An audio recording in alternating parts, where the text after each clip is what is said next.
Hey, this is John with FixYourDirtBike.com, and this is how to remove and install the exhaust pipe on your 1997 through 2001 Honda CR250.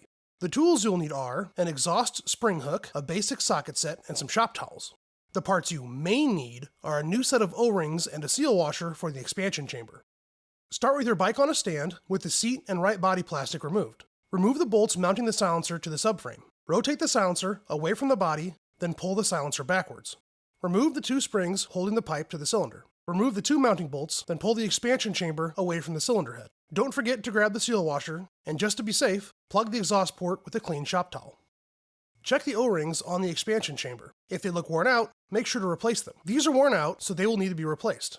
This OEM O-ring part number is 91304-KZ3-890, and don't worry, I'll put that down below. However, I am installing a new FMF gnarly pipe, and this new pipe comes with new O-rings installed. Wipe down and inspect the seal washer for warps or cracks. If you need a new washer, it is OEM part number 18309-KZ3-600, and I'll put this one below too. Finally, wipe down the exhaust port and check for any obvious signs of wear.